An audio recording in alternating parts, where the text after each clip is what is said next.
Good evening, everyone, and welcome to the Open Mic Show with your host, yours truly, Devi. It's always a pleasure sharing positive and educational content with you. Tonight, my special guest is a fellow Essequibian, so I'm going to connect with her shortly and we'll have a little chat.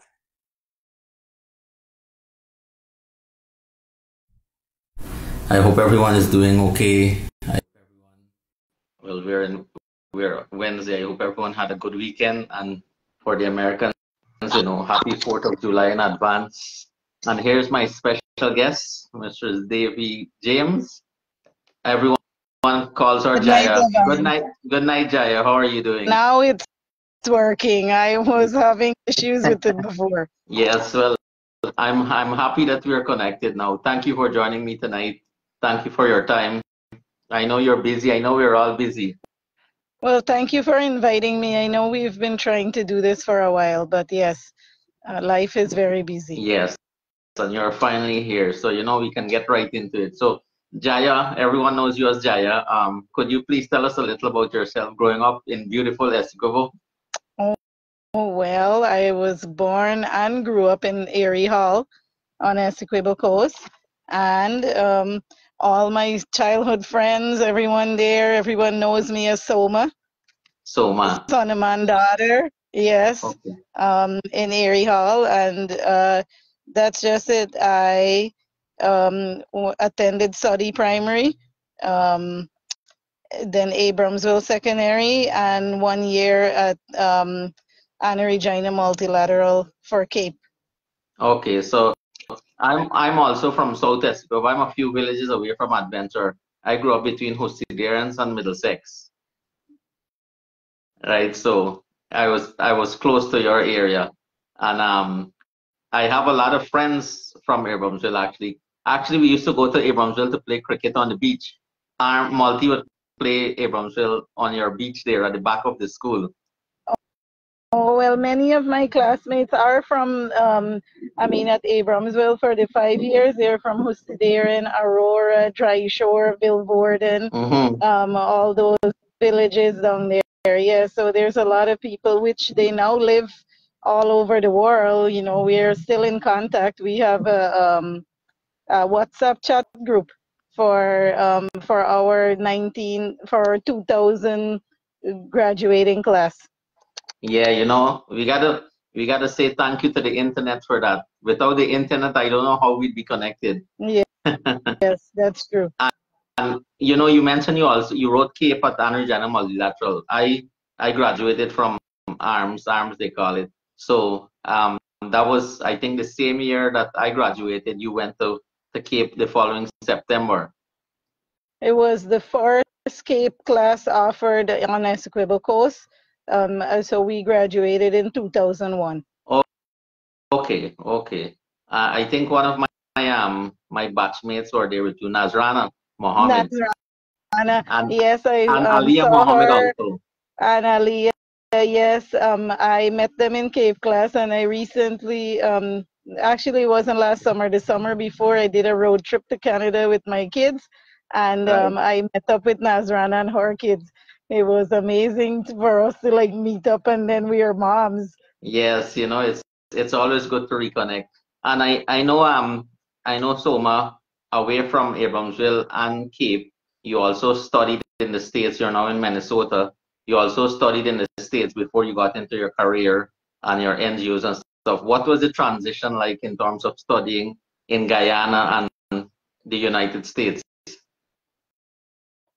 I don't know the transition. It wasn't really much of a transition in terms of the education, because once you're in that mode, the studying mode, you just adapt to the classes and teaching. And I would say our education system in Guyana, or I'd say back then, we are doing far advanced work compared to what you start first year in college here, or they say college or university. So it flows pretty quickly and very easily. Life, the other parts of life transitioning is a different story. Right, right. And then, mostly when you hear about Guyanese moving to North America, whether Canada, you'd hear about Toronto, or the States, you'd hear mostly about New York. You're all the way in Minnesota. And I think you also have a Guyanese association there, which you're a part of. You were in charge of organizing the Guyana, Minnesota Guyana Day as well, right? Yes, I co-founded the Guyanese Association of Minnesota with two other people, a Trinidadian and a half Surinamese and half Guyanese young lady. And we plan and organize the annual Minnesota Guyana Day. This August will be our fifth one.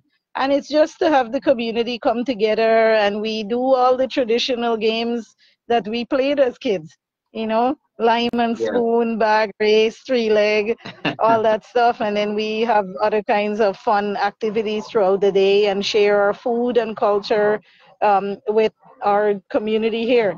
They're like, everyone wants to know, oh, you're from Guyana. Where are you from? What's the so it's fun to share it.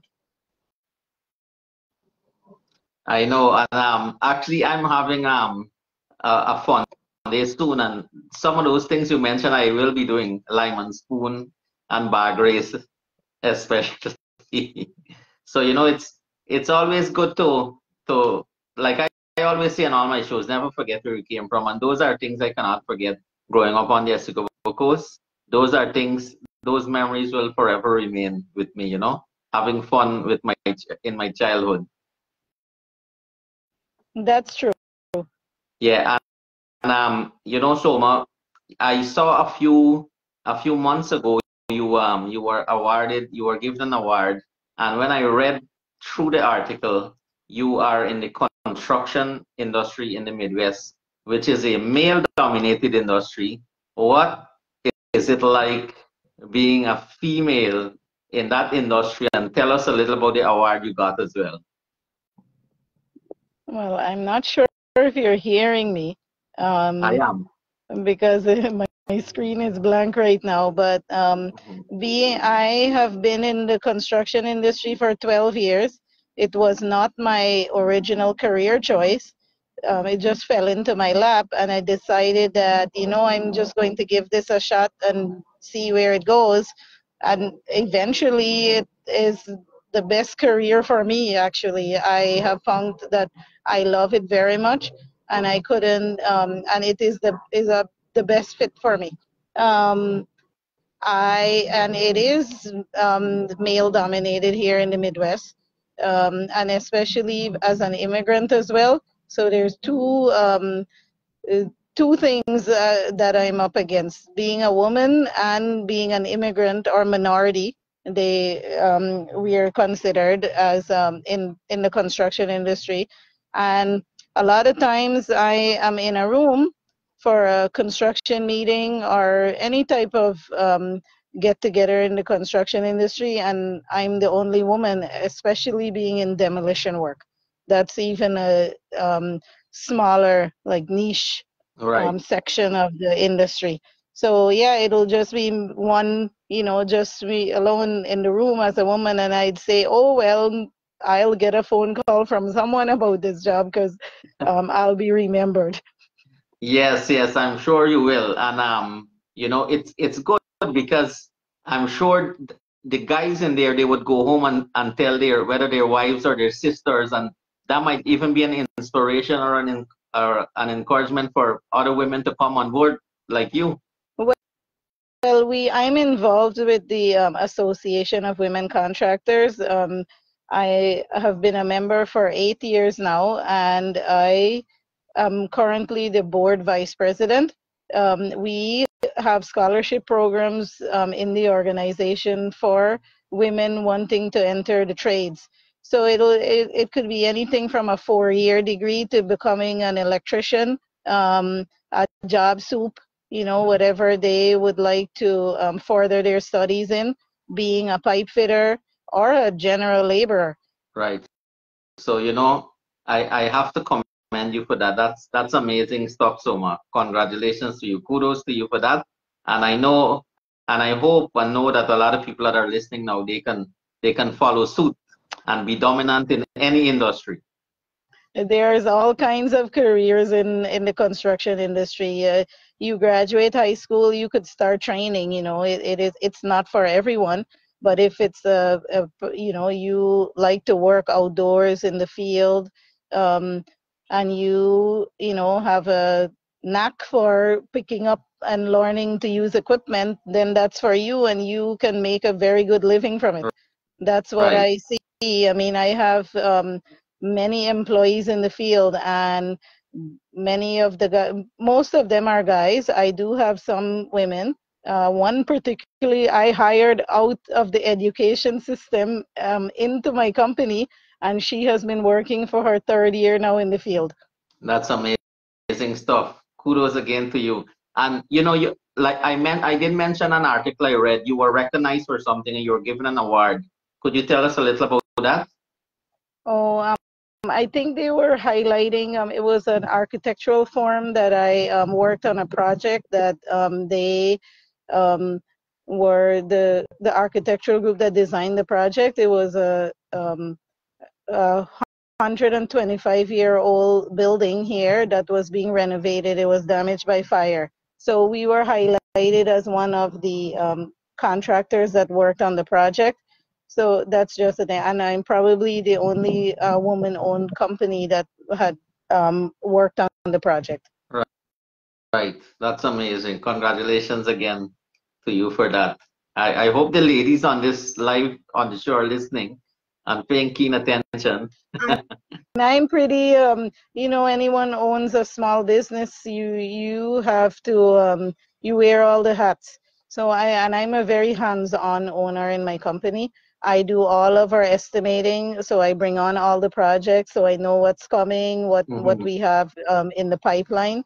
That's very important for anyone that owns a small business. You have to like be involved daily and make sure you know what's happening in your company, because the bottom line is everything comes back in your hands. It's your responsibility.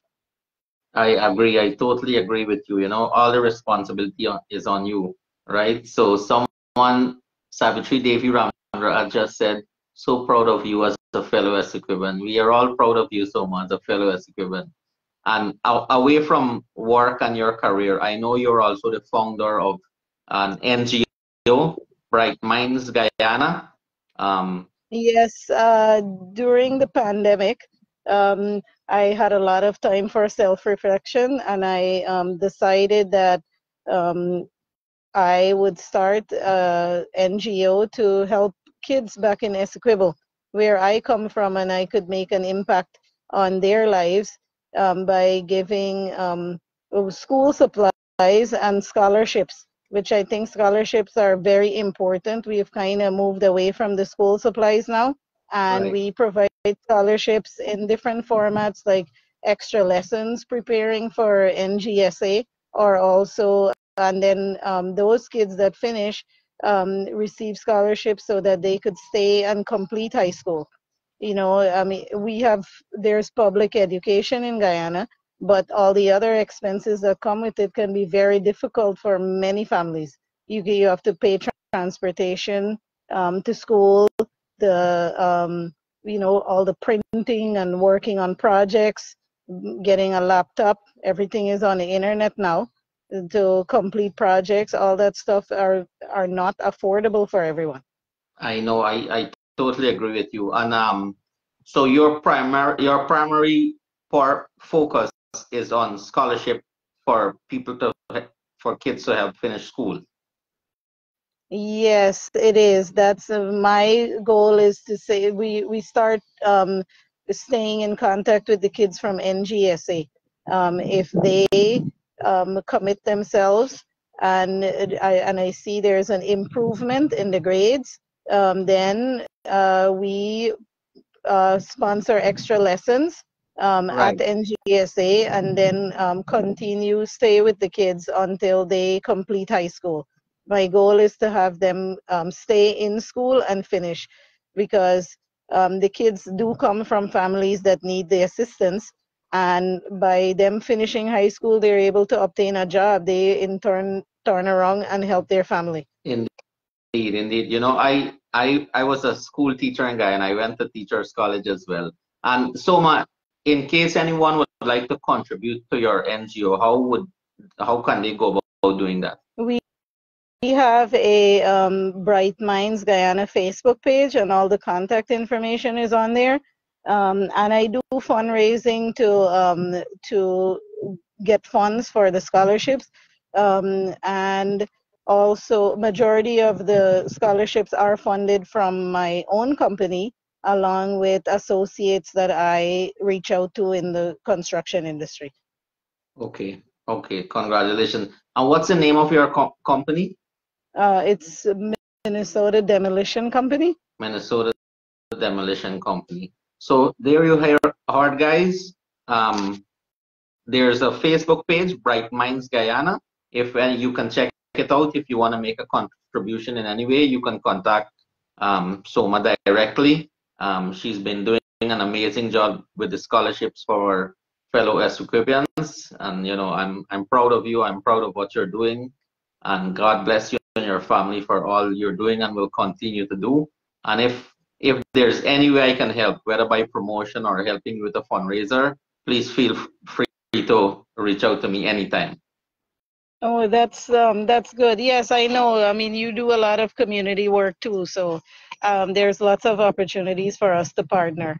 In Guyana, I mean, we do accept donations in Guyana too, and if anyone reaches out to us on the Facebook page, then I can put you in contact with someone, Sharmila. She interacts with the kids and handles everything locally. Okay, so I'm sure I will also do a follow-up with people, and again, I'm here to help in any way, and we should partner up sometime and do a fundraiser to help our fellow Essequipians. Sounds great. I know you're busy, Soma, and I'm not going to take up too much more of your time. Before I go, I always ask all my special guests at the end, like, with all that you're doing and achieving and keeping busy with, especially for young women and women in general, what advice would you give to them if they want to follow in your footsteps? I actually, now that I'm a mom to a 5-year-old girl, I also have a 10-year-old son. My goal, and this is what I would say to any young woman, is that I would say my goal is that I want to make sure that my daughter is educated properly, meaning she can read and write and understand properly for herself. Doesn't even, if she chooses not to go to college, that's something we can discuss later. But I will teach her all basic life skills that she should be able to go out confidently and say, well, this is my goal and this is how I am going to achieve it. The worst someone can say to her is no, and she would have the confidence to try again and keep on. If that's her passion, whatever her goal is, then she has the confidence and the ability to achieve it on her own. That's very important. You can choose to rely on people, but that circle gets very, very small as you get older, and you have to be independent. And I'm not saying that just for girls, but boys as well. Yes, that's across the board. That's across the board. That's solid advice, and I hope the audience is listening and they're taking in, including myself, because that's also good advice to me. Yeah, I say the worst thing someone can say to me is no, and I'll just try again in a different way, or I'm just going to readjust my goal. It's not something personally for me. I heard you speak this morning on personal development and personal growth. I not per se like, I guess I wouldn't consider myself a very religious person, but spirituality is very important in life, especially now with everything that's this world is so materialistic. Spirituality gets you a long way. Without for my personal growth in the last 5 years, my spirituality has brought me a long way. Yes, I agree with you. And it's the same thing with me, and one of the things, speaking about personal growth before you go, one of the things sometimes you have to do is detach from the world and focus on yourself and and the universe, and everything will fall into place in the right time. That's very true. You mentioned that this morning in your video. You cannot give to someone what you are missing yourself from your life. So you have to be fulfilled in a way that allows you to bring that what's needed to someone else. Indeed, indeed, that's true. Soma, again, I want to thank you for your time, and I want to congratulate you with all that you're doing. Business owner, mommy life, Mommy life. Yeah. found, founder of an NGO, and operating a successful NGO, along with being on the boards in Minnesota in the construction industry, and doing so much all at the same time. So thank you again for your time, and we'll definitely do a follow-up show, and we'll also do a fundraiser to help Bright Minds Guyana.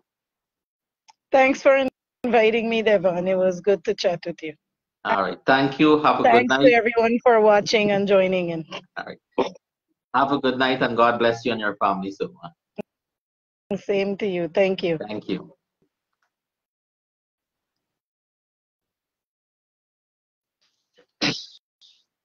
Yes, guys, that was Miss Devi James. Everyone knows her as Soma. She's from Adventure Village, South Essequibo. I'm a few villages down. I grew up in Hostilians and Middlesex, and it's always a humbling feeling to hear a fellow Essequiban, and in this case, a woman speak so much about what she's doing and what she has achieved and what she's continuing to do. And I gotta give it to her. She's doing an amazing job, and she has my full support. Again, guys, her NGO's name, the Facebook page is Bright Minds Guyana. You can like the page. You can contact them if you want to make a contribution. Her primary focus. Oh, sorry, Erie Hall. She's from Erie Hall. Sorry there, Shamla. So Soma is from Erie Hall, not Adventure. Um, so the primary focus for Bright Minds Guyana is to give um, our students scholarships in order for them to finish school, right? So, I also do a lot of charity work, and I'm going to contribute towards Bright Minds Guyana. And I would also like to do a fundraiser with her to help our children in South Essequibo and Essequibo as a whole. All right, guys. So, you know, again, it was a humbling feeling talking to a fellow Essequiban from South Essequibo. You know, she attended study primary. I know a lot of people went to study primary. We all passed through study at the bus stop there. Um, Neighboring villages all over the place. On the Naming, I used to spend a lot of time on the Naming at the NOC cricket ground, which is right next to study. Hot and Cold is right there also. She also attended Abramsville Primary, secondary.